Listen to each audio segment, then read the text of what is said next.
Est-ce qu'il vous arrive parfois de vous trouver très dur avec vous-même?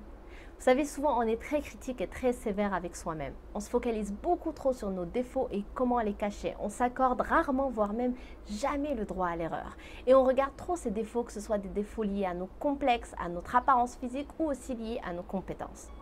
Pourtant, c'est aussi grâce à nos défauts qu'on construit nos qualités. Pourquoi est-ce qu'il faut aimer ces défauts? C'est la question à laquelle je réponds aujourd'hui. Bonjour à tous, ici Manal Idbali, conférencière et fondatrice du blog Chemin Gagnant. Alors comme d'habitude, avant d'aller plus loin, si vous n'êtes pas encore membre de ma chaîne YouTube, je vous invite à le faire en cliquant sur le bouton que vous voyez juste ici.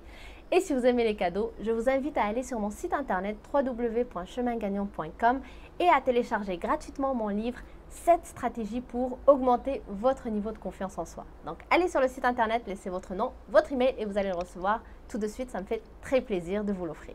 Vasco Varoujan, un écrivain et journaliste québécois, disait « Nos défauts révèlent nos qualités ».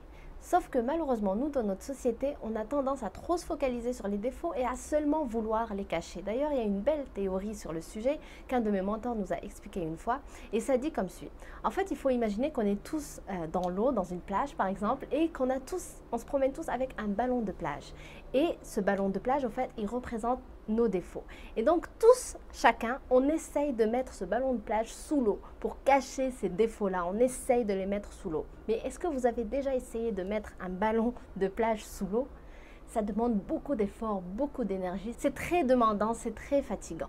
Alors pourquoi ne pas mettre cette énergie, toute cette grande énergie qu'on met à vouloir cacher ce ballon de plage sous l'eau et sans issue en plus, pourquoi ne pas la mettre ailleurs?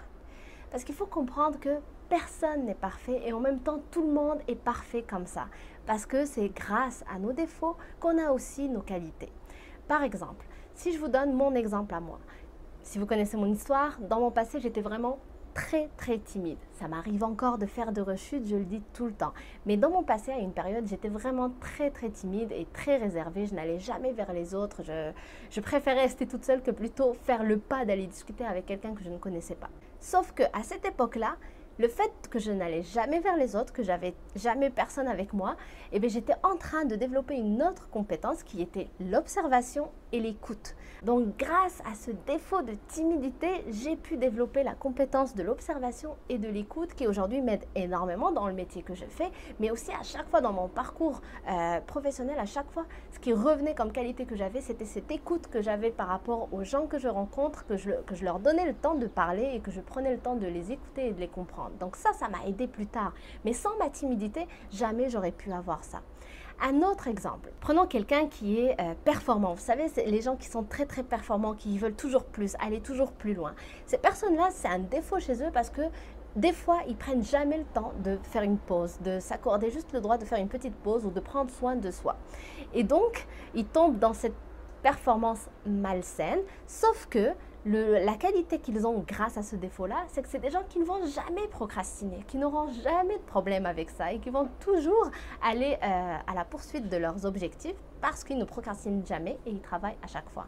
Maintenant, il faut chercher à avoir cet équilibre-là, mais il faut aussi comprendre qu'il y a un avantage et un inconvénient partout. Donc, le défaut nous permet d'avoir d'autres qualités. C'est la même chose pour n'importe quel défaut ou qualité que vous avez. Et je vous incite à faire le devoir, à prendre le temps de regarder un défaut particulier que vous avez et regarder quel est l'avantage de ce défaut que vous avez. Qu'est-ce qui vous permet de faire de l'autre côté?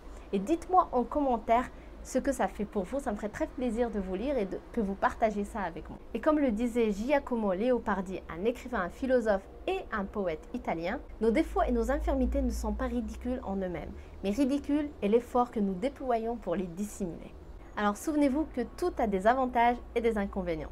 Personne n'est parfait, en même temps on est tous parfaits comme ça.